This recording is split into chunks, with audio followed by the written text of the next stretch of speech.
व्यापिन्यां कार्यशालायां पुनरेकवारम् अस्माकं समेषां हार्दं स्वागतम् अभिनंदनं वंदनम्। आज इस कार्यशाला में हम सबके मार्गदर्शन के लिए संप्राप्त प्रोफेसर अमिता वाजपेयी मैम का मैं हार्दिक अभिनंदन, स्वागत, वंदन और उनको प्रणाम करता हूं। मैम विगत कार्यशालाओं में भी अपनी प्रतिभा से हमें आप्लावित करती रही हैं। आज पुनः एक बार हमें इस अवसर पर प्राप्त है, तो संक्षिप्त मैम का हम परिचय जान लें। प्रोफेसर अमिता वाजपेयी मैम लखनऊ विश्वविद्यालय के शिक्षा विभाग में अपने छात्रों का मार्गदर्शन कर उन्हें ज्ञान से आप्लावित कर रही हैं। आप एमएससी केमिस्ट्री विषय में हैं। अनेक विषयों में आपने दक्षता संप्राप्त की हुई है। आपने विभिन्न विश्वविद्यालयों में नाना प्रकार के विषयों पर अपने व्याख्यानों से न केवल देश में अपितु संपूर्ण विश्व में अपने ज्ञान के गंगा को प्रवाहित किया है। आपके विभिन्न पत्रिकाओं में 12 से अधिक पेपर प्रकाशित हो चुके हैं। आपकी कई पुस्तकें हैं जिनके ज्ञान का लाभ न केवल हमारे भारतीय बच्चे लेते हैं अपितु संपूर्ण विश्व के लोग उनसे लाभान्वित होते हैं। आपके 8 से अधिक विभिन्न पुस्तकों में पत्र प्रकाशित हुए हैं। आपके मार्गदर्शन में 14 से अधिक छात्रों ने शोध उपाधि प्राप्त की हुई है और वर्तमान काल में भी आपके मार्गदर्शन में अनेक छात्र शोध कार्य कर रहे हैं।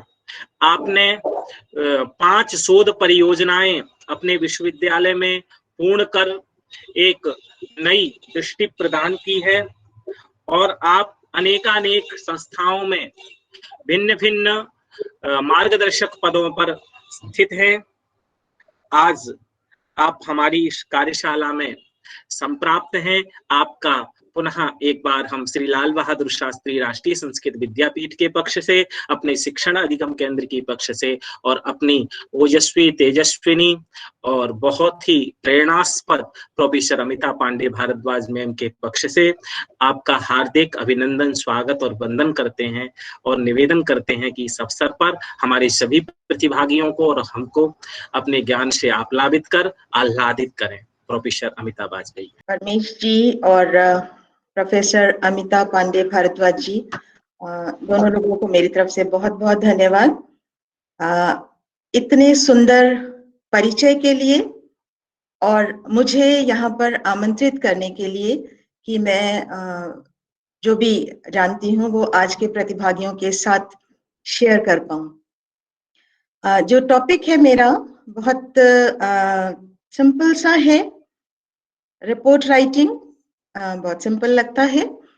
उसमें मुझे लगता है जितने भी प्रतिभागी हैं वो सब डॉक्टरेट, काफी ज्यादा सब पार्टिसिपेंट मुझे दिख रहे हैं जो ऑलरेडी डॉक्टरेट कर चुके हैं, तो रिपोर्ट राइटिंग कर चुके होंगे।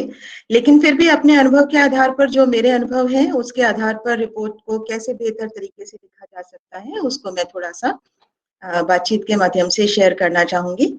तो सबसे पहले आप सब जानते हैं रिपोर्ट राइटिंग जो है वो आपकी जो रिसर्च है, ये पूरे प्रोसेस का एंड सबसे लास्ट स्टेप होता है रिपोर्ट राइटिंग। आप किसी भी टॉपिक को, प्रॉब्लम को, आइडिया को, कॉन्सेप्ट को लेकर आप रिसर्च करते हैं, ये पूरे प्रोसेस आप फॉलो करते हैं और उसके बाद एंड में जब आपका काम खत्म होता है तो आप रिपोर्ट राइटिंग करते हैं।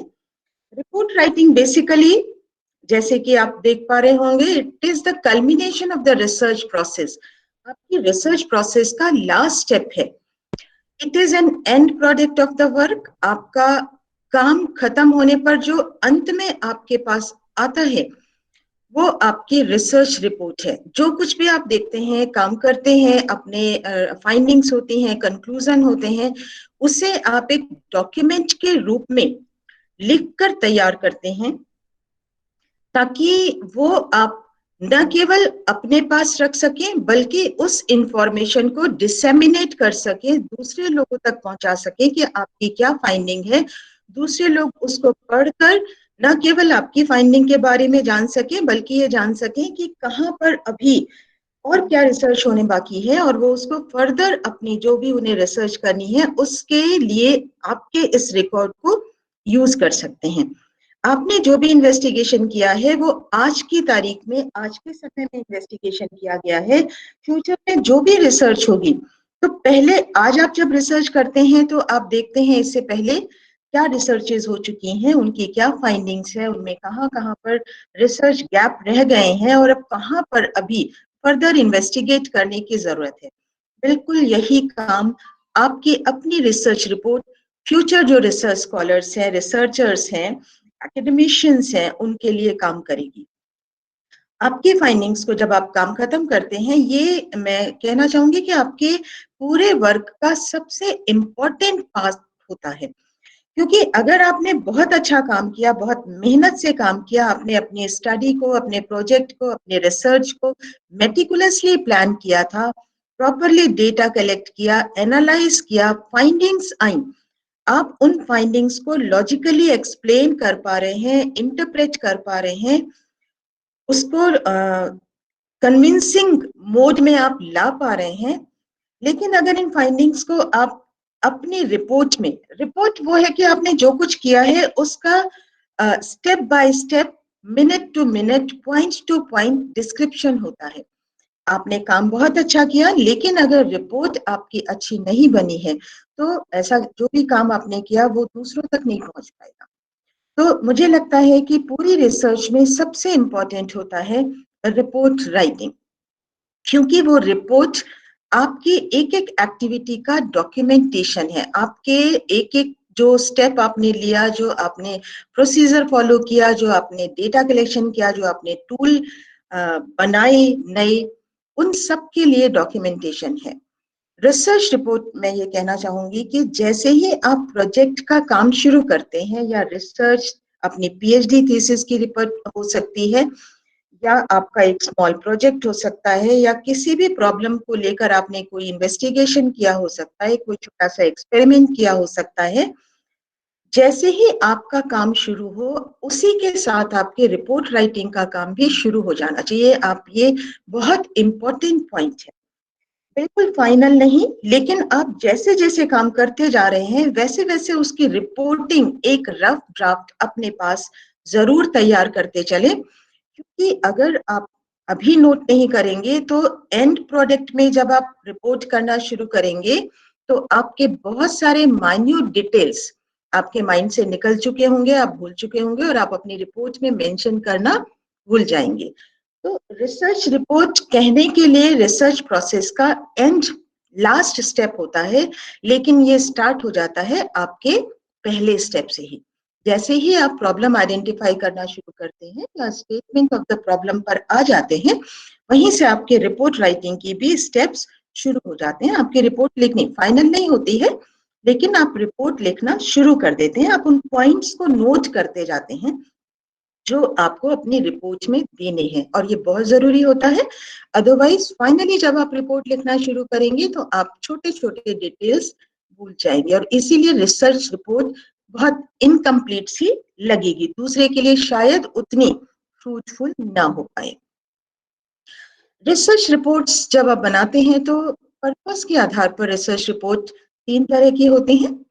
उसमें पहली है इंफॉर्मेशनल। इंफॉर्मेशनल रिपोर्ट वो होती है जहां पर आप जो भी आपके पास इंफॉर्मेशन है after your research work, after your investigation, जो इंफॉर्मेशन आपने कलेक्ट करी, आप सिंपल उसकी रिपोर्टिंग करते हैं, उसे इन्फॉर्म करते हैं या इंस्ट्रक्ट करते हैं।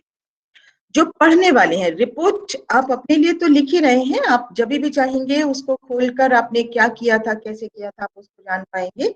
बट बेसिकली रिपोर्ट दूसरों के लिए होती है, रीडर्स के लिए होती है। तो जो आपकी इंफॉर्मेशनल रिपोर्ट होती है उसमें जो रीडर है, जो आपकी रिपोर्ट पढ़ रहे हैं, वो उन इवेंट्स के डिटेल्स के बारे में जान पाएंगे, कौन कौन सी एक्टिविटीज हो रही हैं, क्या कंडीशंस हैं। इसका मतलब जो आपकी प्रेजेंट सिचुएशन है, प्रेजेंट कंडीशन है, आप उसका केवल डिस्क्रिप्शन देते हैं, लोगों को आप उससे केवल परिचित कराते हैं।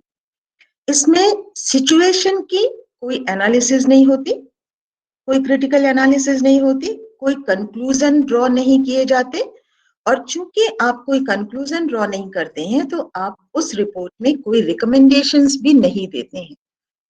जितनी ये सर्वे टाइप की रिसर्चेज होती हैं, आप समझ पा रहे होंगे कि वो इंफॉर्मेशन, जो कुछ भी हमने देखा है, ऑब्जर्व किया है, एविडेंसेस कलेक्ट किए हैं, we are just reporting those incidents, those events and those data in our report. केवल उसकी रिपोर्टिंग होती है। क्योंकि केवल रिपोर्टिंग है, हम उसकी एनालिसिस नहीं करते, इसलिए हम कोई कंक्लूजन ड्रॉ नहीं करते हैं और हम कोई रिकमेंडेशंस भी नहीं देते हैं। नेक्स्ट रिपोर्ट होती है एनालिटिकल रिपोर्ट, जो आमतौर पर हम अपनी पीएचडी थीसिस में काम करते हैं और उसकी जो रिपोर्ट तैयार करते हैं, या हम कोई प्रॉब्लम, रिसर्च प्रॉब्लम आइडेंटिफाई करते हैं, उस पर कोई एक स्मॉल प्रोजेक्ट करते हैं, या हमें कोई रिसर्च आर्टिकल लिखना होता है और उसके लिए हम कोई छोटी सी प्रॉब्लम लेकर उस पर डेटा कलेक्ट करते हैं। वो रिपोर्ट्स मेजॉरिटी एनालिटिकल नेचर की होती हैं।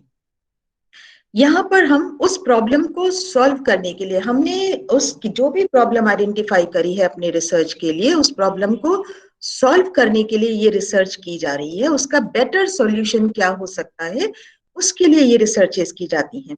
तो यहाँ पर जो एविडेंसेस, डेटा, इंफॉर्मेशन, इवेंट्स हम ऑब्जर्व करते हैं या कलेक्ट करते हैं, हम उन्हें एनालाइज भी करते हैं। और चूंकि हम एनालिसिस करते हैं तो हम उसमें कुछ कंक्लूजन्स ड्रॉ करते हैं और रिकमेंडेशंस भी देते हैं। तीसरी टाइप की रिपोर्ट होती है परसुएसिव रिपोर्ट। ये बेसिकली जो ऊपर एनालिटिकल रिपोर्ट है उसका एक्सटेंशन ही होती है। जब हम एनालिटिकल रिपोर्ट में कुछ फाइंडिंग्स एनालिसिस के बाद कंक्लूड करते हैं, फाइंडिंग्स निकालते हैं, तो हम रिकमेंडेशंस देते हैं, पर वो रिकमेंडेशंस केवल सजेस्टिव होती हैं। परसुएसिव रिसर्च में ये जो रिकमेंडेशन होती है, इसमें हम बहुत एम्फैटिक हो जाते हैं।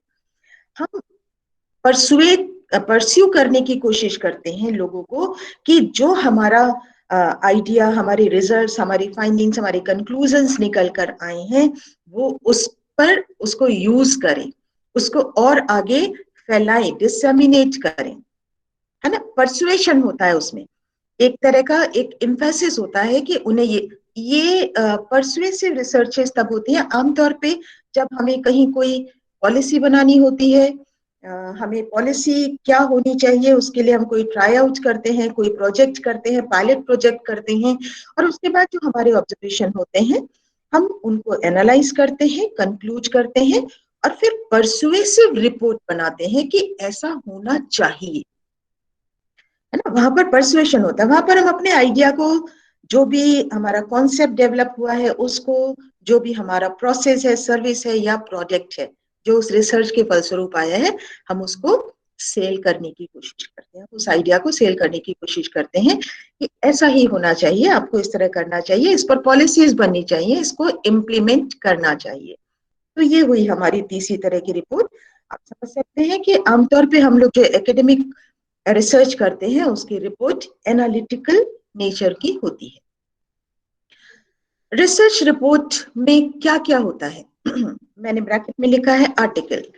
ये जो हेडिंग्स हैं, सब हेडिंग्स हैं, ये उनके लिए हैं जब हम कोई रिसर्च आर्टिकल लिखते हैं, यानी एक छोटी सी कोई एक प्रॉब्लम लेते हैं, उस पर हम कुछ छोटा सा टूल बनाते हैं, इमीडिएटली हम डेटा कलेक्ट करते हैं और एक रिसर्च आर्टिकल लिखते हैं किसी जर्नल में पब्लिश कराने के लिए। तो उसमें हमारे क्या क्या होने चाहिए उस रिपोर्ट में? Title and author, single author है या मल्टीपल ऑथर्स हैं तो उन ऑथर्स के नेम होने चाहिए। फिर हम एब्स्ट्रैक्ट देते हैं। वो एब्स्ट्रैक्ट जो है वो एक सिंपल एक छोटा सा पैराग्राफ होता है जिसमें आमतौर पे पहला एक जनरल स्टेटमेंट होता है हमारी प्रॉब्लम से रिलेटेड कि why we have taken this particular problem, what is the significance of this problem, why this problem is so relevant, क्यों इस प्रॉब्लम पे काम करना इतना जरूरी था। उसके बाद की वर्ड्स आते हैं जो हमने उस रिसर्च में, उस प्रॉब्लम में इस्तेमाल किए होते हैं। एब्स्ट्रैक्ट में हम जब एक छोटा सा स्टेटमेंट देते हैं, एक आइडियल एब्स्ट्रैक्ट वो कहा जाएगा रिसर्च आर्टिकल में जो एक पैराग्राफ के रूप में होता है। पहला एक जनरल स्टेटमेंट होता है जो आपकी प्रॉब्लम की टॉपिक की रिलेवेंस बताता है, सिग्निफिकेंस बताता है। उसके बाद हर स्टेप पर एक एक सेंटेंस, माने एक थ्योरेटिकल बैकग्राउंड पर एक सेंटेंस बन जाएगा, एक आपका ऑब्जेक्टिव्स एंड मेथोडोलॉजी पर बन जाएगा, फिर एक आपका जो आपने डेटा कलेक्शन के लिए प्रोसीजर किया, फिर एक सेंटेंस आपका एनालिसिस पर होगा, और एक दो सेंटेंस ये आपके फाइंडिंग्स एंड कंक्लूजन पर होंगे। तो ये एक बहुत शॉर्ट एंड प्रिसाइज पैराग्राफ तैयार किया जाता है जो रीडर्स को ये मैसेज देता है कि इस पूरे रिसर्च आर्टिकल में क्या है। अगर वो इंटरेस्टेड होते हैं, उनके इंटरेस्ट का होता है, तब वो उस पूरे रिसर्च आर्टिकल को पढ़ने की कोशिश करेंगे, अदरवाइज एब्स्ट्रैक्ट ही उनको उस पूरे रिसर्च के बारे में एक मैसेज दे देता है। फिर उसके बाद कीवर्ड्स हैं, जो इंपॉर्टेंट वर्ड्स हैं जिनको डिफाइन करने की जरूरत होती है। फिर इंट्रोडक्शन, जिसमें आपका थ्योरेटिकल बैकग्राउंड, ऑब्जेक्टिव्स, हाइपोथेसिस आते हैं। मेथड्स माने मेथोडोलॉजी, आपका सैंपल, आपके टूल्स, आपका डेटा कलेक्शन एनालिसिस के लिए आपने कौन सा स्टैटिस्टिकल टेक्निक इस्तेमाल किया है। उसके बाद रिजल्ट्स आते हैं, कंक्लूजन आते हैं, और फिर आपको रेफरेंसेस देते होते हैं। ये सारे आपके, अगर आप कोई रिसर्च आर्टिकल लिख रहे हैं, एक शॉर्ट रिसर्च रिपोर्ट लिख रहे हैं जो किसी जर्नल में पब्लिश कराना है, उसके ये हेडिंग्स होने चाहिए।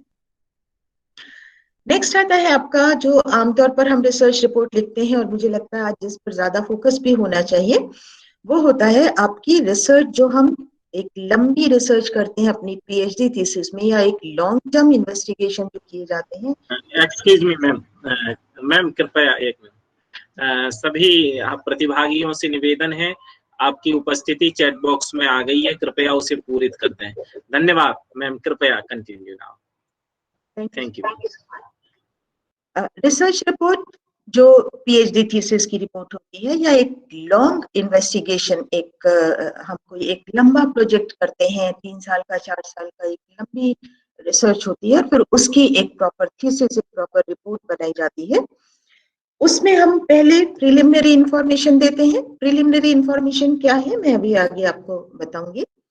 इंट्रोडक्शन होता है, ये हमारे चैप्टर्स यहाँ से शुरू होते हैं। फर्स्ट चैप्टर इंट्रोडक्शन का होता है, इसको चैप्टराइजेशन भी कह सकते हैं, पर एक थीसिस में ये सारी चीजें एक रिपोर्ट में होनी चाहिए। फिर लिटरेचर रिव्यू। लिटरेचर रिव्यू कभी कभी या आमतौर पे तो इसका एक सेपरेट चैप्टर होता है, बट कभी कभी रिसर्चेस एक ऐसे यूनिक टॉपिक पे की जाती हैं जिन पर बहुत ज्यादा रिसर्चेस पहले से नहीं होती हैं, रिव्यूज अवेलेबल नहीं होते हैं। तो कई बार हम इसे, जो फर्स्ट चैप्टर होता है हमारा इंट्रोडक्शन का, उसके साथ भी दे सकते हैं। ये बताने के लिए, मतलब इतनी कम रिसर्च हुई है इस एरिया में कि उसके लिए एक सेपरेट इंडिपेंडेंट चैप्टर बनाना उचित नहीं लगता है। और ये बताने के लिए कि ये बहुत इम्पोर्टेंट है, हम अपना स्टेटमेंट ऑफ प्रॉब्लम दे रहे हैं, या जहां हम बता रहे हैं कि कैसे हमारी ये समस्या जिस पर हम काम कर रहे हैं वो इवॉल्व हुई, वहां पर भी ये लिटरेचर रिव्यू दिया जा सकता है। हमारी जो पुरानी रिसर्चेज हुई हैं वो ये बताएंगी कि इस एरिया में काम नहीं हुआ है और इस एरिया में काम की जरूरत है। तो हमने क्यों ये पर्टिकुलर टॉपिक चुना, उसको जस्टिफाई करने के लिए, उसके रिलेवेंस बताने के लिए हम पुरानी जो जितनी भी रिसर्चेज हुई हैं उनको कोट कर सकते हैं। अगर उनका नंबर कम है तो हम उसे इंट्रोडक्शन में दे सकते हैं। मेथोडोलॉजी, जैसा आप जानते हैं, ये पूरा एक डिटेल चैप्टर होता है। इसमें आपके टूल्स जितने हैं, वो कौन से टूल इस्तेमाल कर रहे हैं, हर ऑब्जेक्टिव के लिए कौन सा टूल इस्तेमाल होगा, क्या सैंपल होगा, क्या सैंपलिंग की टेक्निक होगी, किस तरह से हम डेटा कलेक्शन करेंगे, किस तरह से हम डेटा की एनालिसिस करेंगे, और कैसे कंक्लूजन ड्रॉ करेंगे, वो सारी चीजें इसमें आती हैं आपकी। फिर analysis and interpretation of data.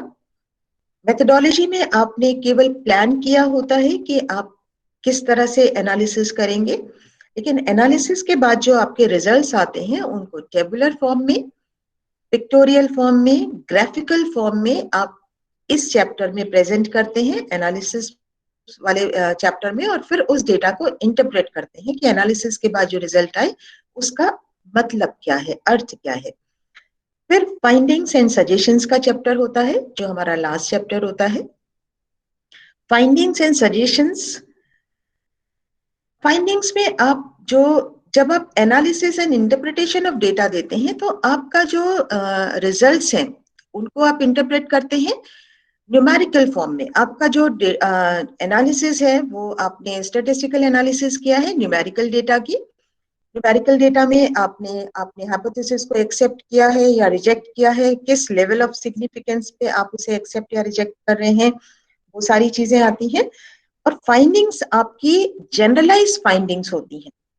जो भी प्रॉब्लम लेकर आप चल रहे होते हैं वो इन दोनों में अंतर, कई बार बच्चे इसमें अंतर नहीं कर पाते हैं कि वहां पर analysis and interpretation of data में भी हमने रिजल्ट्स बताए हैं और फाइंडिंग्स में फिर हम रिजल्ट्स बता रहे हैं। तो फाइंडिंग्स जो है वो बेसिकली जनरलाइज फाइंडिंग्स होती हैं और फिर उनके बेसिस पर हम सजेशंस देते हैं जो हमारे फ्यूचर रिसर्चर्स होते हैं या जो हमारे स्टेक होल्डर्स होते हैं, जो हमारे पॉलिसी मेकर्स होते हैं, वो सारे लोग जिनसे हमारी वो पर्टिकुलर रिसर्च संबंधित होती है, जिनसे हमारी फाइंडिंग्स, जिनके लिए हमारी उन फाइंडिंग्स की यूटिलिटी होती है, उन सब के लिए हम सजेशंस देते हैं। उसके बाद बिब्लियोग्राफी, रेफरेंसेस आते हैं और अपेंडिसेस आते हैं। ये जितना भी अभी हमने देखा उस हिसाब से देखें तो किसी भी रिपोर्ट को हम मोटे तौर पर 3 सेक्शन में, पूरी रिपोर्ट को 3 सेक्शन में बांट सकते हैं। Preliminary section, body of the report जो मेन रिपोर्ट है, और उसके बाद रेफरेंस सेक्शन। इन तीनों को फिर मैं अलग अलग डिटेल में लेती हूँ। प्रिलिमिनरी सेक्शन में सबसे पहले आपका आता है टाइटल पेज। टाइटल पेज में ऊपर टाइटल होता है, बीच में आप जो रिसर्चर होता है उसके डिटेल्स होते हैं, और नीचे अगर वो रिसर्च किसी पर्टिकुलर संस्था के अंतर्गत की जा रही है, किसी एकेडमिक इंस्टीट्यूशन में की जा रही है या किसी स्पॉन्सर्ड है, तो उसके बारे में डिटेल्स दिए जाते हैं। टाइटल जब आप तैयार करें तो ये आपको देखना पड़ेगा कि टाइटल बहुत शॉर्ट एंड प्रिसाइज होना चाहिए। कई बार टाइटल बहुत लंबे होते हैं, पूरा जो आपने काम किया है उसको सही तरीके से कन्वे नहीं करते। एक अच्छा टाइटल वो कहा जाएगा जो टाइटल पढ़ते ही उसके, क्योंकि टाइटल से ही आपकी पूरी रिपोर्ट में एक लॉजिकल ऑर्डर आ जाता है। तो वो टाइटल जो है वो आपको ध्यान देना होगा कि टाइटल शॉर्ट एंड प्रिसाइज हो। टाइटल में जो वर्ड यूज किए जाए वो बहुत ज्यादा टेक्निकल वर्ड्स, मतलब वर्ड्स ऐसे यूज होने चाहिए जो रीडर्स पढ़े और उसको समझ लें।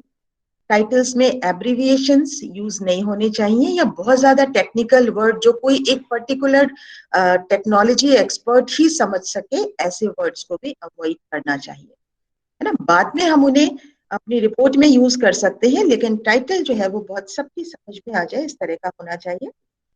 प्रीफेस होता है जिसे हम एक्नॉलेजमेंट भी कहते हैं।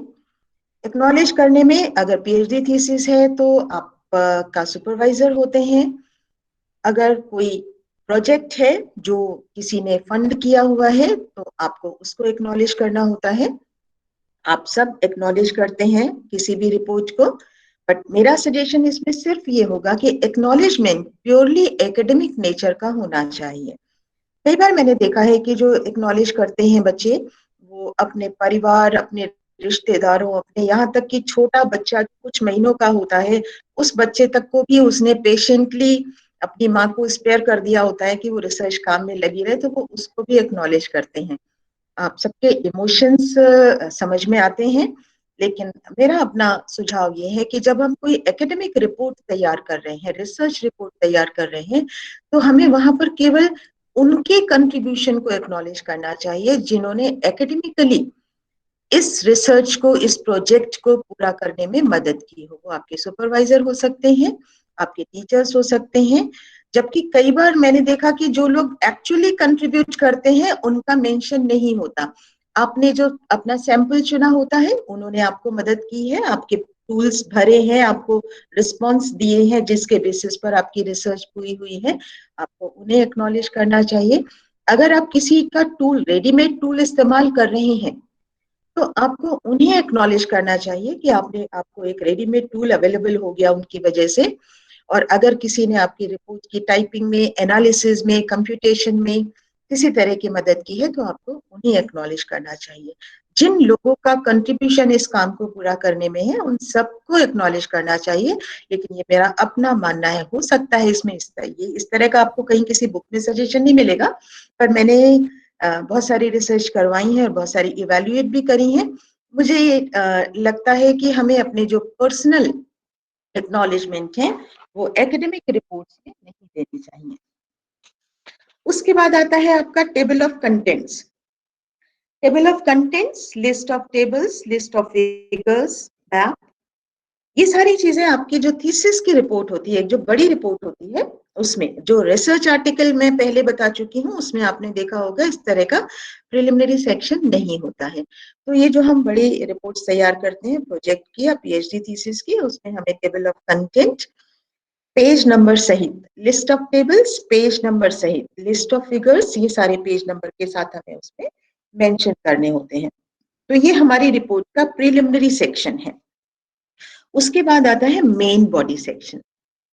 मेन बॉडी सेक्शन में जैसे मैंने बताया वो आपके जो मेन इंपॉर्टेंट चैप्टर्स हैं, इंट्रोडक्शन से लेकर फिर रिव्यू का चैप्टर, फिर मैथडोलॉजी, फिर आपका analysis and interpretation of data and then findings, conclusion and suggestions, ये आपकी main body of the report होती है। यहाँ पर भी आपको थोड़ी छोटी छोटी सी चीजों का ध्यान रखना होगा। स्टेटमेंट ऑफ द प्रॉब्लम, मैंने देखा है कि कई बार लोग थ्योरेटिकल बैकग्राउंड एकदम से शुरू कर देते हैं रिपोर्ट में।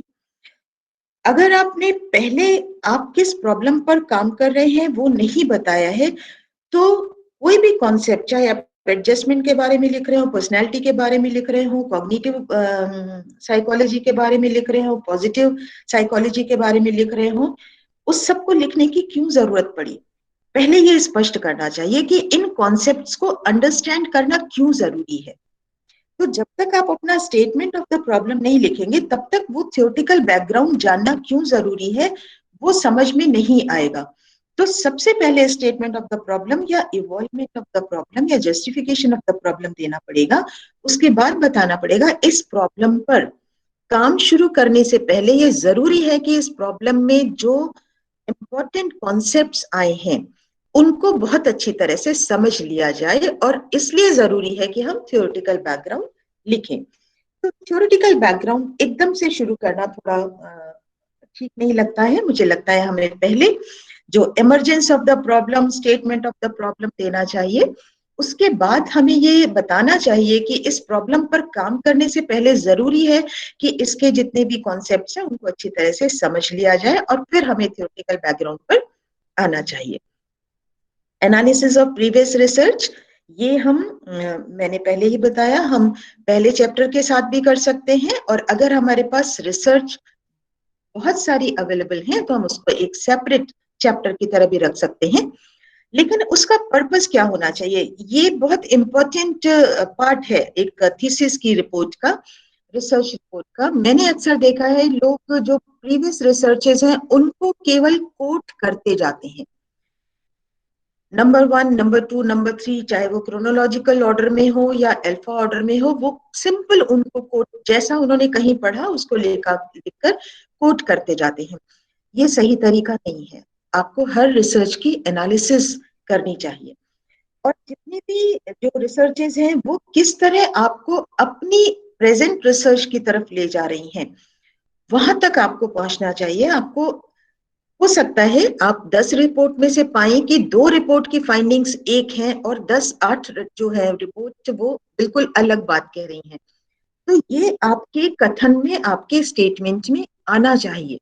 केवल रिपोर्ट कर देने से नहीं होगा, आप उसकी एनालिसिस करके अगर हम बीच बीच में उन्हें जोड़ते चल सकते हैं तो बहुत अच्छी बात है। अदरवाइज एंड में जाकर आपको बताना चाहिए कि ये पूरी रिसर्चेस में कितनी रिसर्चेस थी जो पॉजिटिव एस्पेक्ट पर थी, कितनी थी जो नेगेटिव एस्पेक्ट पर थी, कितनी थी जो पॉजिटिव रिलेशनशिप की बात कर रही थी किसी भी वेरिएबल के बारे में, या दूसरी जो है वो उसको सब्सटेंशिएट कर रही थी या उसको उसका विरोधाभासी थी। और उसी के बाद सबसे इंपॉर्टेंट होता है रिसर्च गैप बताना। ये जितनी रिसर्चेज हैं उसमें कहाँ कहाँ गैप रह गया है, क्योंकि उसी गैप को फिल करने के लिए आपने अपनी नई प्रॉब्लम चुनी होती है। तभी आप अपनी प्रॉब्लम की सिग्निफिकेंस को बता पाएंगे, उसको जस्टिफाई कर पाएंगे। तो ये चैप्टर जो है मैंने अक्सर बहुत सारी थीसिस की रिपोर्ट में पाया है कि वो केवल रिपोर्ट की वो जो रिसर्चेस हैं उनको रिपोर्ट कर देते हैं, उनकी एनालिसिस मिसिंग होती है। एनालिसिस करना, फिर उसको कंक्लूड करना, उसमें रिसर्च गैप को आइडेंटिफाई करना, और किस तरह आप जो काम करने जा रहे हैं, जिसकी आप रिपोर्टिंग कर रहे हैं, वो किस तरह उस रिसर्च गैप को भर सकती है, वो बताना बहुत जरूरी होता है। तभी ये चैप्टर बहुत अच्छी तरह से लिखा जा पाएगा। फिर आते हैं हाइपोथेसिस पर। आपको हाइपोथेसिस बतानी पड़ती हैं, आपको जो की टर्म्स है उनकी ऑपरेशनल डेफिनेशन बतानी पड़ती हैं। ऑपरेशनल डेफिनेशन भी मैंने कई बार पाया है कि की टर्म्स को डिफाइन करना, या जो भी हमारे इंपॉर्टेंट कॉन्सेप्ट वर्ड्स हैं उनको डिफाइन करते हैं बच्चे, और उसमें से कोई एक डेफिनेशन वो लिख देते हैं उसकी। ऑपरेशनल डेफिनेशन इस मायने में फर्क होती है, ऑपरेशनल डेफिनेशन में आपको बताना होता है कि इस पर्टिकुलर रिसर्च रिपोर्ट में आप उस कॉन्सेप्ट को किस तरह यूटिलाइज कर रहे हैं, किस तरह यूज कर रहे हैं। मान लीजिए आप एडजस्टमेंट की बात करते हैं, है ना, एडजस्टमेंट एक कॉन्सेप्ट है।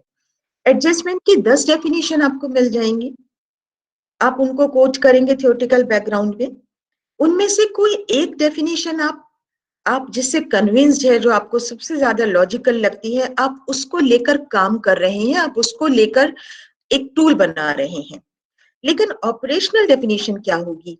ऑपरेशनल डेफिनेशन ये बताएगी कि उस पर्टिकुलर टेस्ट में आपके स्टूडेंट्स की परफॉर्मेंस अगर बेहतर है तो उसका एडजस्टमेंट अच्छा है, और अगर उस टेस्ट में उसकी परफॉर्मेंस बेहतर नहीं है तो उसका एडजस्टमेंट अच्छा नहीं कहा जाएगा। ये आपने ऑपरेशनल डेफिनेशन बनाई है।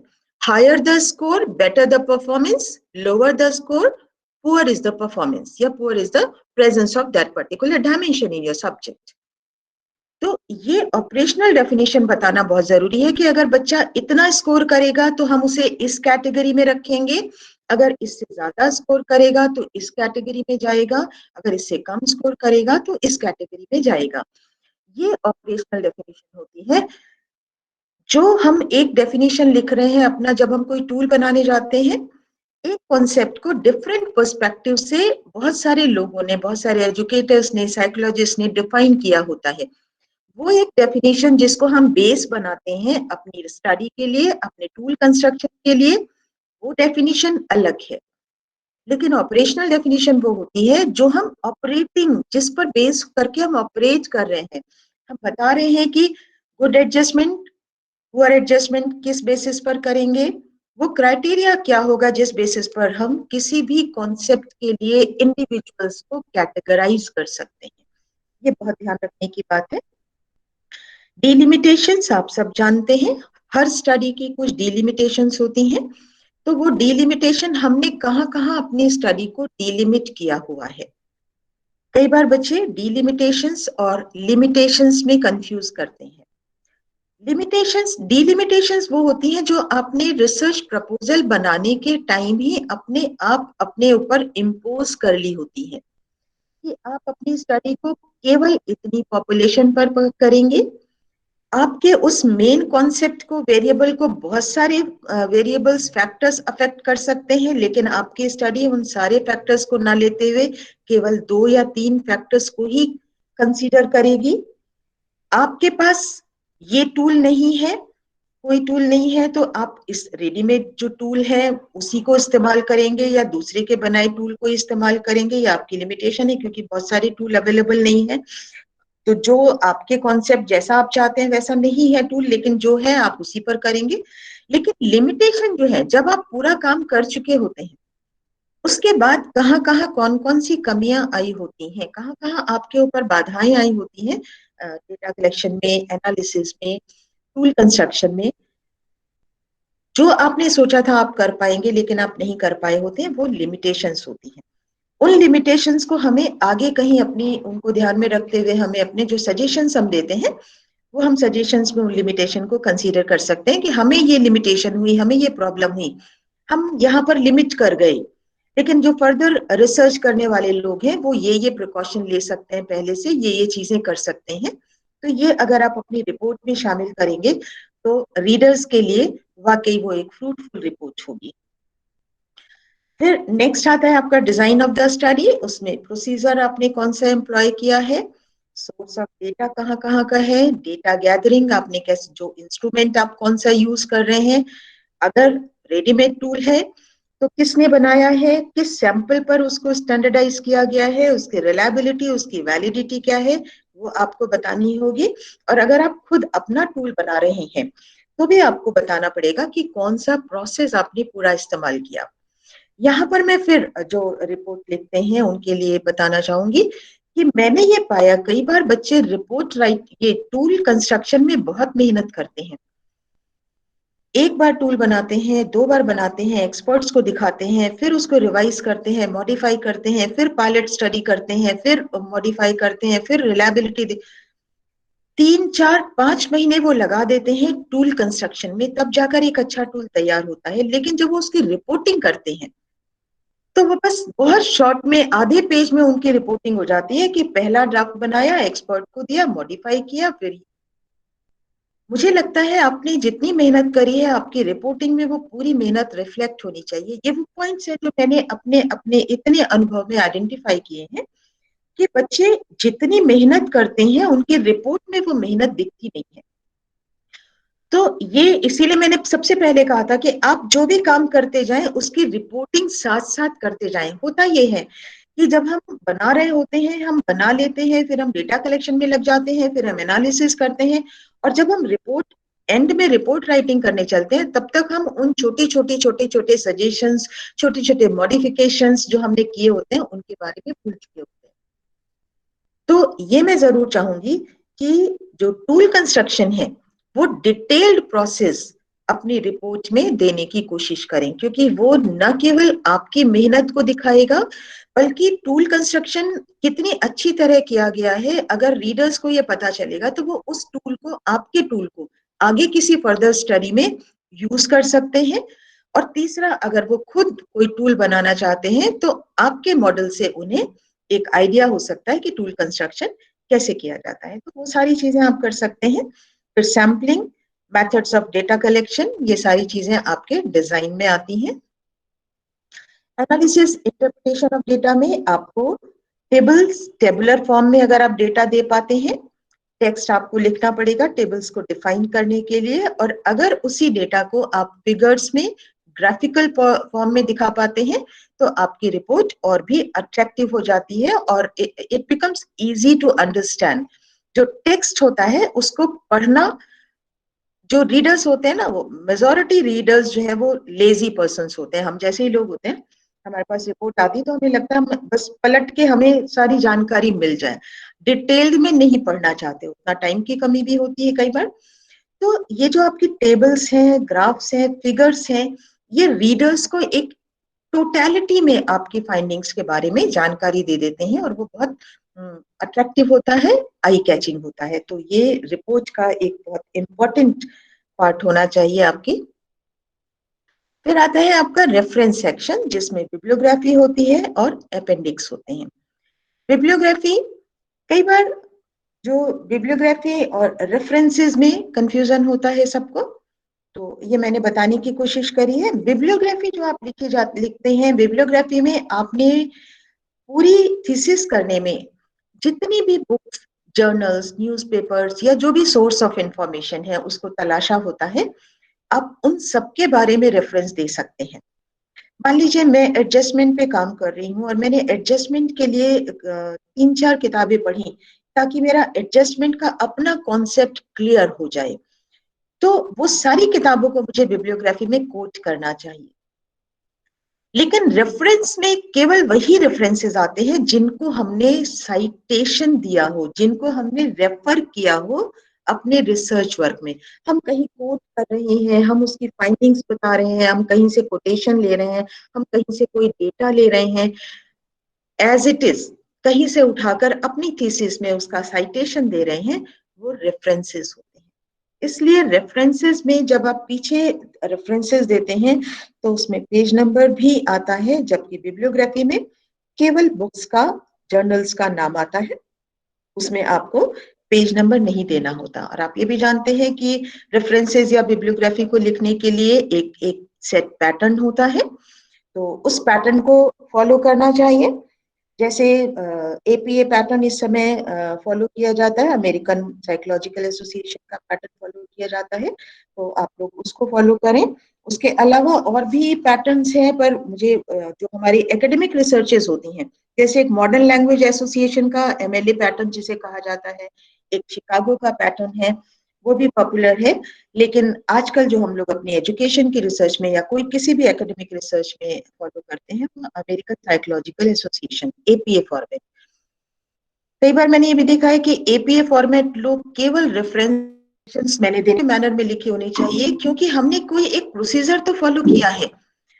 उस प्रोसीजर को हमारा जो रिसर्च, जो हमारा रीडर है रिपोर्ट को रीड कर रहा है, वो उस प्रोसीजर से तो कन्विंस हो, हम अपने प्रोसीजर से कन्विंस है, हमारा प्रोसीजर लॉजिकल था, तो हमें उसके लिए पॉजिटिव रहना चाहिए।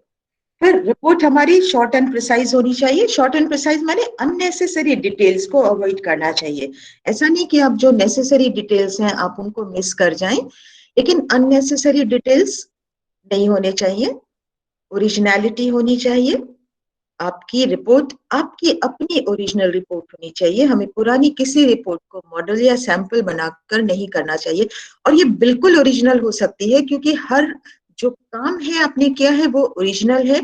आपको केवल अपने काम को step by step logical order में रिपोर्ट करना है, तो अगर आप करेंगे तो वो आपकी ओरिजिनल होगी ही, आपको किसी भी मॉडल या सैंपल की जरूरत नहीं होनी चाहिए। फिर डेटा एक्यूरेट होना चाहिए। कई बार जो डेटा है वो मैनिपुलेट कर लेते हैं। कई बार बच्चे रिजल्ट अगर उनके अनुकूल नहीं आए होते हैं, जैसा उन्होंने सोचा होता है कि ऐसे आएंगे और वैसे नहीं आए होते हैं, तो भी उसको वो मैनिपुलेट करने की कोशिश करते हैं। मुझे लगता है ये कोशिश नहीं करनी चाहिए, क्योंकि फाइंडिंग्स उतनी इंपॉर्टेंट नहीं है जितना प्रोसीजर या मेथडोलॉजी। तो ये प्रोसीजर और मेथडोलॉजी की मेथड्स की प्योरिटी पर हमें ज्यादा ध्यान देना चाहिए, डेटा की एक्यूरेसी पर ज्यादा ध्यान देना चाहिए। रिजल्ट्स कुछ भी आए हमें उससे फर्क नहीं पड़ना चाहिए कि अगर हमारी फाइंडिंग्स बहुत अच्छी नहीं आई है तो भी हमें वही फाइंडिंग्स कोट करनी चाहिए।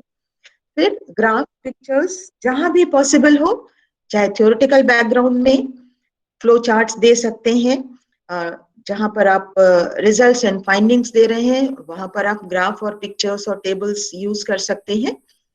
कंसिस्टेंसी ऑफ लॉजिक ये बहुत इंपॉर्टेंट है। मैंने कई बार देखा है कि बच्चे कट पेस्ट वाली जो तकनीक है उसका इस्तेमाल करते हैं। एक कंटेंट उन्होंने किसी एक बुक से लिया और लिखा, फिर दूसरा कंटेंट किसी दूसरे जर्नल दूसरी बुक से ले लिया, तो उनमें आप देखें तो कोई लॉजिकल सीक्वेंसिंग नहीं बनती। कई बार कंट्राडिक्टरी स्टेटमेंट आ जाते हैं, एक ही पेज में आप कुछ पढ़ रहे हैं और नीचे पैराग्राफ में आते हैं तो बिल्कुल कंट्राडिक्टरी स्टेटमेंट आ जाते हैं। क्योंकि देखिए जो हमारे सोशल साइंसेज हैं, हमारे जो ह्यूमैनिटी के सब्जेक्ट्स हैं, उसमें कोई भी चीज साइंस की तरह यूनिवर्सल नेचर की नहीं हो सकती। कि मैंने कहा एडजस्टमेंट ये होता है तो आप भी कन्विंस हो और कहें कि हाँ एडजस्टमेंट ये होता है, आप कहें नहीं ये एडजस्टमेंट नहीं है तो कंप्रोमाइज है, आप कुछ और कह सकते हैं एडजस्टमेंट के लिए। तो ये डिफरेंट पॉइंट ऑफ व्यूज हो सकते हैं। जब मैं रिपोर्ट लिखूंगी, मैंने किसी एक कॉन्सेप्ट को लेकर काम किया है तो नेचुरली उसके एक मीनिंग को मैंने सही माना है और उसी को लेकर काम किया है, तो मेरा पूरा थ्योरेटिकल बैकग्राउंड उसी लॉजिक पर आगे बढ़ना चाहिए। बीच में मैंने पाया कि कई बार ऐसा होता है कि बच्चे एक लॉजिक देते हैं और उसके बाद थोड़े ही समय बाद दूसरे तीसरे चौथे पेज में वो बिल्कुल डिफरेंट लॉजिक दे रहे होते हैं, क्योंकि उन्होंने वो कहीं दूसरी जगह से उठाया होता है। तो इससे बचना चाहिए। Don't repeat the same ideas. कई बार जो हमारी थीसिस की रिपोर्ट होती है, थीसिस की रिपोर्ट में मैंने पाया कि रिपीटिशन बहुत होता है। कई बार बच्चे जो लास्ट चैप्टर होता है उसमें ही समरी लिख देते हैं, summary and conclusion and suggestions. मेरा अपना ये मानना है कि थीसिस की रिपोर्ट में समरी या एब्स्ट्रैक्ट हमें अलग से बनाना चाहिए, 8-10 पेज का अलग से बनाना चाहिए। उसमें आसानी ये होती है कि उसमें हम पूरी अपनी जो थीसिस है उसकी objective, hypothesis, methodology, research finding से लेकर हम शॉर्ट में दे सकते हैं। जो रीडर है, चाहे वो इवेल्युएटर भी हो सकता है या रीडर, वो उस समरी को पढ़े। उस समरी को कैरी करना आसान होता है, वो शॉर्ट एंड प्रिसाइज होती है, उसको पढ़ के समझना आसान होता है। और फिर जिस पॉइंट पर हम डिटेल्ड इंफॉर्मेशन चाहते हैं, उस पॉइंट को हम थीसिस में आराम से ढूंढकर डिटेल में पढ़ सकते हैं। जब आप पूरी मोटी थीसिस में ही किसी चैप्टर के एंड में, एंड वाले चैप्टर में समरी लिख देते हैं, तो पढ़ने के लिए आप पूरी थीसिस पढ़ने के बाद ही तो आखिर में उस चैप्टर पे पहुंचेंगे। तो जब आप पूरी थीसिस पढ़ चुके हैं तो बाद में उस समरी को पढ़ने का कोई मतलब नहीं रह जाता। वो एक्चुअली में बाकी सारे चैप्टर्स का रिपीटिशन ही हो जाता है। तो थीसिस के एंड में समरी ना देकर समरी को अलग से 8-10 पेज में लिखकर एब्स्ट्रैक्ट के फॉर्म में, और फिर उसको अलग से ही थीसिस की रिपोर्ट के साथ रखा जाए, तो वो ज्यादा बेहतर होता है। तो हम इस तरह के रिपीटिशन से पढ़ सकते हैं। ये तो एक रिपीटिशन था, बट अदरवाइज कई बार हम लोग थ्योरेटिकल बैकग्राउंड में या मेथोडोलॉजी में, प्रोसीजर में बहुत बार चीजों को रिपीट कर देते हैं, ध्यान नहीं देते हैं, तो वो हमें ध्यान देना चाहिए। फिर ये है यूज योर ओन लैंग्वेज, ये बहुत इंपॉर्टेंट है। मैं सबको ये सजेस्ट करूंगी कि आप जिस भाषा में सोच पाते हैं, क्योंकि रिसर्च आपका अपना ओरिजिनल वर्क होता है, उसकी रिपोर्टिंग आपने जो किया, जो देखा, जो महसूस किया, वो जो वो सारी चीजें जो समझा, वो सब आपको रिपोर्ट करना होता है। अगर आप अपनी भाषा इस्तेमाल नहीं करेंगे तो आप जो कहना चाहते हैं वो कन्वे नहीं कर पाएंगे, वो कम्युनिकेट नहीं कर पाएंगे। तो अगर आपको लगता है आप हिंदी में सोचते हैं, आप अपनी बात को हिंदी भाषा में बहुत अच्छी तरह कह सकते हैं, तो मैं सजेस्ट करूंगी कि आप अपनी रिपोर्ट हिंदी में ही लिखें।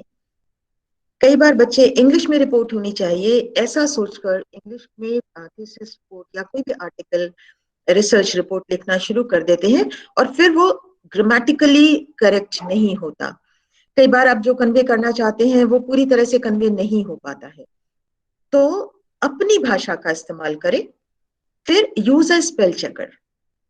बहुत अच्छी रिपोर्ट भी, बहुत अच्छा काम भी, अगर ग्रामेटिकल मिस्टेक्स होती हैं, अगर उसमें स्पेलिंग मिस्टेक्स होती हैं, तो वो रीडर्स को अनॉय करते हैं। तो एक, जब आप रिपोर्ट लिख रहे हैं तो एक स्पेल चेकर, आपका डिजिटल भी हो सकता है या आपका कोई साथी बंधु भी हो सकता है, जो आपकी रिपोर्ट को एक बार चेक कर दे कि उसमें किसी तरह की कोई स्पेलिंग मिस्टेक्स तो नहीं है, ग्रामेटिकल मिस्टेक्स तो नहीं है। Avoid big words and long sentences, लंबे सेंटेंस लिखने से बचना चाहिए। Design of the study should be in detail. Research article भी लिख रहे हैं तो भी जो मैक्सिमम आपका main body of the report होनी चाहिए वो डिजाइन पर होनी चाहिए। मैक्सिमम रिपोर्टिंग आपकी डिजाइन पर होनी चाहिए, क्योंकि थ्योरेटिकल बैकग्राउंड हमें जहां तक हो कम से कम और बहुत रिलेवेंट टू द पॉइंट देने की कोशिश करनी चाहिए। क्योंकि थ्योरेटिकल बैकग्राउंड तो आप कोई भी कॉन्सेप्ट के लिए कोई भी किताब उठा लेंगे तो आपको उसके बारे में जानकारी मिल जाएगी, और ज्यादातर थ्योरेटिकल बैकग्राउंड बुक्स से ही लिखे जाते हैं। तो जो ऑलरेडी कहीं दिए हुए हैं, कोट किए हुए हैं, उनको अपनी रिपोर्ट में दोबारा लिखने से, कोट करने से कोई फायदा नहीं है। जो आपका काम है, जो मेथोडोलॉजी आपने अडॉप्ट की है, जो तरीका, जो टूल आपने, जो सैंपल, जो टूल, डेटा कलेक्शन, एनालिसिस, उस पर आपका मेन काम होना चाहिए रिपोर्ट पर, तो वो डिटेल में होना चाहिए। फिर organise the material in major themes, जैसे मैंने 3 आपको बताई कि प्रिलिमिनरी, फिर मेन बॉडी और फिर रेफरेंसेस। तो जो आपका मटेरियल हो वो आपको इन 3 बॉडी में, और उसके बाद मेन में भी आपको थीम्स के पहले आप ये लिख रहे हैं, फिर ये एक लॉजिकल सीक्वेंसिंग, हेडिंग्स और सब हेडिंग्स में आपको लिखना चाहिए। फिर acknowledge the work of others, आपने दूसरों के काम को इस्तेमाल किया है। मैंने पहले भी बताया था कि जब हम लोग एक्नॉलेजमेंट लिखते हैं तो हम अपने रिश्तेदारों, माता पिता, भाई बहनों और उन सब के लिए एक्नॉलेज करते हैं, लेकिन जिनकी रिपोर्ट्स, जिनसे हमने वाकई, जो हमने रिव्यू किए हैं, जिनसे हमने अपनी रिसर्च प्रॉब्लम को एमर्ज कराया है, हम उन्हें एक्नॉलेज नहीं करते हैं, तो हमें उन्हें एक्नॉलेज करना चाहिए, क्योंकि कई बार जो लिटरेचर रिव्यू में आप रिव्यू दे रहे होते हैं उसमें से बहुत सारी रिपोर्ट्स ऐसी होती हैं जो आपकी अपनी फाइंडिंग्स को सब्सटेंशिएट कर रही होती हैं, है ना, उसको और अधिक प्रूव सपोर्ट कर रही होती हैं। तो जब हम अपनी फाइंडिंग्स लिखते हैं तो वहां पर हम उन फाइंडिंग्स को, उन पुरानी रिसर्चेस को फिर से कोट करते हैं कि हमारे ये रिजल्ट्स आए और हमने पाया था कि उन्होंने भी यही फाइंडिंग्स पाई थी। तो जब हम उनको कोट कर रहे हैं कि वो उनकी फाइंडिंग्स हमारी फाइंडिंग्स को सपोर्ट कर रही हैं, तो हमें उन्हें एक्नॉलेज भी करना चाहिए। तो एक्नॉलेजमेंट जरूरी है। फिर title and cover page should catch the attention, आपका अट्रैक्टिव होना चाहिए, अटेंशन गेटिंग होना चाहिए। हेडिंग्स और सब हेडिंग्स बिल्कुल क्लियर होने चाहिए। इसमें भी कई बार बहुत कंफ्यूजन होते हैं। जो मेन हेडिंग्स होते हैं उनका फॉन्ट साइज छोटा होता है और उसके बाद जो सब हेडिंग्स होते हैं उनका फॉन्ट साइज बड़ा हो जाता है, या वो कैपिटल लेटर्स में हो जाते हैं मेन हेडिंग्स, और जो सब हेडिंग्स हैं वो कैपिटल लेटर में हो जाते हैं, मेन हेडिंग स्मॉल लेटर में हो जाते हैं। इस तरह के कंफ्यूजन से, इसलिए मैंने पहले कहा कि ये जो एपीए फॉर्मेट है ये आपको केवल रेफरेंसेस लिखने के लिए गाइडलाइंस नहीं देता, ये आपको पूरी रिपोर्ट राइटिंग के लिए गाइडलाइन देता है। रिपोर्ट लिखने से पहले एक बार उन सबको पढ़ें कि किस हेडिंग के लिए क्या फॉन्ट साइज हो। तो थ्रू आउट द रिपोर्ट आपके जितने मेन हेडिंग्स हैं वो सब एक ही फॉन्ट साइज में होने चाहिए। सब हेडिंग के लिए एक फॉन्ट साइज डिसाइड करिए, पूरी रिपोर्ट में जितने सब हेडिंग्स हैं वो उसी फॉन्ट साइज के होने चाहिए, और जो मेन टेक्स्ट आप दे रहे हैं वो उसका जो फॉन्ट साइज है वो पूरी रिपोर्ट में मेन टेक्स्ट का फॉन्ट साइज एक ही होना चाहिए। लाइंस के बीच में स्पेसिंग अगर आप रख रहे हैं तो वो एक ही होना चाहिए। हेडिंग्स को अगर आप नंबरिंग दे रहे हैं, टेबल्स को आप नंबर दे रहे हैं, उसका एक प्रॉपर सीक्वेंस होना चाहिए। ये चीजें कंफ्यूजिंग नहीं, क्योंकि कई बार ये बहुत कंफ्यूजन क्रिएट करती हैं। तो ये बिल्कुल सेट पैटर्न पर आपको ये रिपोर्ट लिखनी चाहिए। तो यही है कि आप जब रिपोर्ट लिखें तो वो पूरी तरह से एकेडमिक रिपोर्ट होनी चाहिए, पूरी तरह से जो आपने काम किया है जेन्युइन काम, step by step, minute to minute, point two point उसकी रिपोर्टिंग आप करें। लेकिन उसका पर्पस ये होना चाहिए कि आपने जो काम किया आप उसे एक्सप्रेस करें, इम्प्रेस करने के लिए नहीं। इसका मतलब बहुत ज्यादा जो डेकोरेटिव बनाने की कोशिश करते हैं, बहुत ज्यादा फ्लावरी लैंग्वेज इस्तेमाल करते हैं, बहुत ज्यादा जबरदस्ती के लिए कलरफुल पिक्चर्स या वो सब डालने की कोशिश करते हैं कि शायद इससे लोग इम्प्रेस होंगे, तो वो इम्प्रेस नहीं होते हैं। आपकी एकेडमिक रिपोर्ट एकेडमिक ही दिखनी चाहिए, तो उसमें केवल आपका जो एकेडमिक आपने वर्क किया है वो वर्क रिफ्लेक्ट होना चाहिए, वो वर्क का एक्सप्रेशन होना चाहिए। किसी को इम्प्रेस करने के लिए आपकी रिपोर्ट नहीं होनी चाहिए। Thank you so much. आज इतना ही। अभी ये फोरम खुला है डिस्कशन के लिए। Thank you so much. धन्यवादः मैम। वयं सर्वेपि अनुगृहीता स्म। हम सभी आपके इस ज्ञानवर्धक उद्बोधन से अत्यंत अनुग्रहित हैं। इस अवसर पर हम श्री लाल बहादुर शास्त्री राष्ट्रीय संस्कृत विश्वविद्यालय पक्ष से, हमारे शिक्षण अधिगम केंद्र पक्ष से और हमारी ma'am professor Amita Pandey Bhardwaj ma'am के पक्ष से आपका हार्दिक आभार व्यक्त करते हैं, धन्यवाद ज्ञापन करते हैं। और आगे भी आपका इसी तरह मार्गदर्शन हमारे केंद्र को, हमारे विश्वविद्यालय को बना रहे, ऐसी अपेक्षा और आकांक्षा करते हैं। धन्यवाद मैम, बहुत बहुत।